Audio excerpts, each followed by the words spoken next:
कधीच नाही चुकणार तुमचे फेवरेट टीव्ही शोज झी5 सोबत, तेही एकदम फ्री। काय बोलतायसा तुम्ही? मी तुझ्या पाया पडायला तयार आहे। माझ्या मुलाच्या संसाराची भीक मागतो मी तुझ्याकडे। माझ्या सुनेच्या सुखाची याचना करतोय। मी सगळं सोडले। अचानक काय झालंय तुम्हाला? चूक झाली, मी सांगतोय ना, माझी चूक झाली।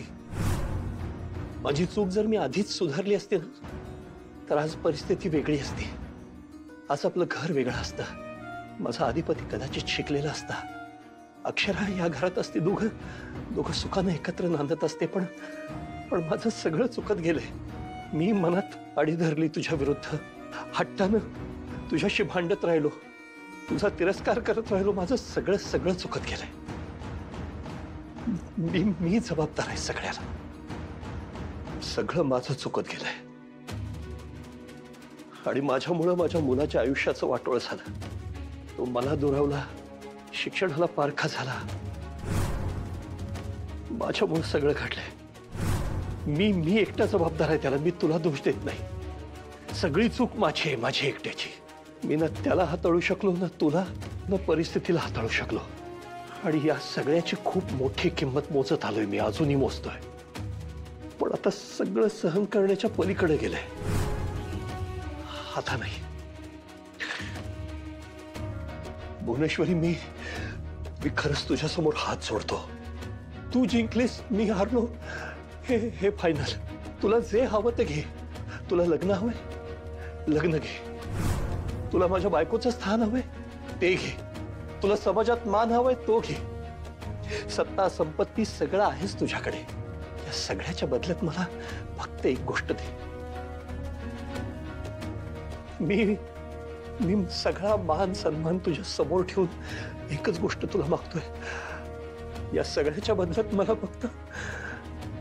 मला माझ्या मुलाचा संसार दे। मला दुसरं काही नको आहे। एवढं माझ्या पदरात घाल, मी सुखानं डोळे मिटेन। नाही, डोळे मिटायच्या गोष्टी करू नका। नाही करत। तू जे सांगशील ते मी करतो। नाही करत मी, बाकी काही बोलत नाही। फक्त तुला हे हवं होतं ना, हे घे। तुला मी जे मागितले ते दे। देशील?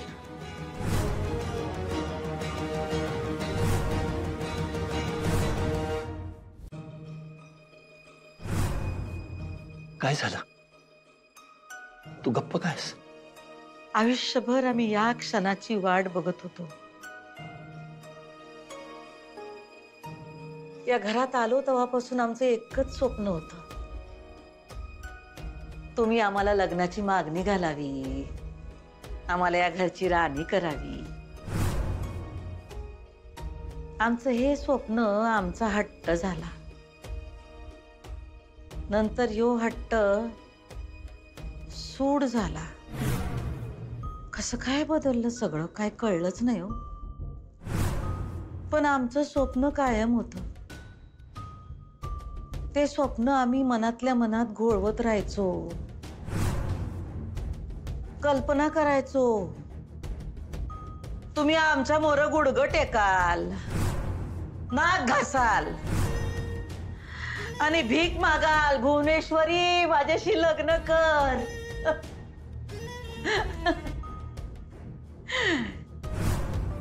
हेच तर हवं होतं आम्हाला। हा, आम्हाला हेच तर हवं होतं।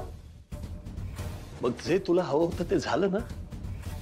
मी गुडघ्यावर येऊन भुवनेश्वरी माझ्याशी लग्न कर असं म्हणालो तुला। आता तुला आनंद व्हायला हवा, रडतेस का? तेच की हो। हा, आम्हाला आनंद व्हायला हवा। आम्ही का रडतोय? आम्हाला आनंद का होत नाही हो? हा, आयुष्यभर ज्या क्षणाची वाट बघितली आम्ही, तो क्षण असा समोर आलाय। मनातनं उकळ्या फुटल्या पाहिजेत, पण तसलं काय बी होत नाहीये। आम्हाला का नाही, आमच्या आनंदापेक्षा तुमची ही जी काय अवस्था झाली का नाही, त्याचं वाईट वाटतंय हो। कायम स्वतःच्या धुंदीत राहणारा माणूस असा गुडघ्यावर आलेला नाही बघवत आम्हाला, नाही बघवत। तुमच्या डोळ्यात बघून आमचेच डोळे पाणवले की हो। आनंदापेक्षा वाईट जास्त वाटतंय आम्हाला।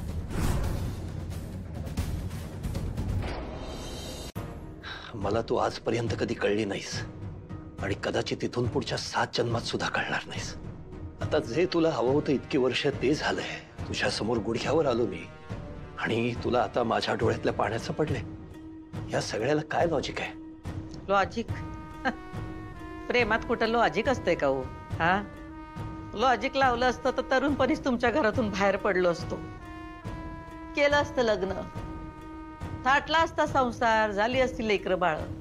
पण नाही, राहिलो आम्ही इथंच तुमच्या घरात उपरी बनून, तुमच्या प्रेमासाठी तरसत राहिलो. बऱ्याचदा असं वाटलं की हे असलं काही होणार नाही या जन्मात, पण जगायचं मरायचं तुमच्या जवळ हे ठरवलं होतं. त्यामुळं आयुष्य कंटत राहिलो. याला कशाला लॉजिक लागते भाई? एकदा का जीव जडला की जडला. आयुष्यात प्रेम एकदाच करता येतंय, बाकी असते ती तडजोड. आम्ही तडजोड करत राहिलो, एकतर्फी प्रेम करत राहिलो. कसलं प्रेम आणि कसलं काय, मुकवटा होता तो. अपयशी प्रेम हे काही मेडल आहे का मिरवायला? मग काय, राग मिरवत राहिलो. पण खरं सांगू काय, आम्ही कधी तुमचा मनातून राग नाही केला. सामना केला लई वेळेला, पण राग नाही. तुम्ही आम्हाला थोडं समजून घ्यायला हवं होतं. आम्ही पण हट्ट नसता केला. असो, चुका झाल्यात हे खरंय. ऐक ना, आपल्या भूतकाळापेक्षा मला माझ्या मुलाच्या भविष्याची चिंता आहे. आपण प्लीज त्याच्याबद्दल बोल. थांबा की, हा क्षण जरा आम्हाला साजरा करू द्या. एखादं स्वप्न आपण बघत असतो, त्याची आस आपण सोडून देतो आणि ध्यानीमनी नसताना अचानक असं समोर आलं तर हल्ल्यागत होतो. हे सगळं खरं आहे, आम्हाला पटू द्या, आमचा विश्वास बसू द्या, हे सगळं जिरू द्या. हे सगळं खरं आहे भुवनेश्वरी. मी तुझ्याशी लग्न करायला तयार आहे. माझं काही म्हणणं नाही, माझी फक्त एक अट आहे. मी तुझ्या समोर हात जोडतो. माझं एक म्हणणं मान्य कर.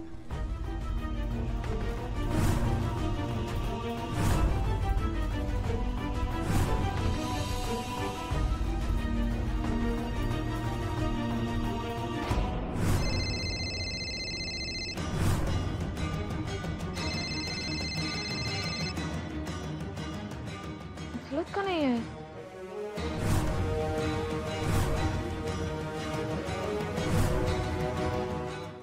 झी5 ॲप डाउनलोड करा आणि पहा सर्व एपिसोड्स एकदम फ्री.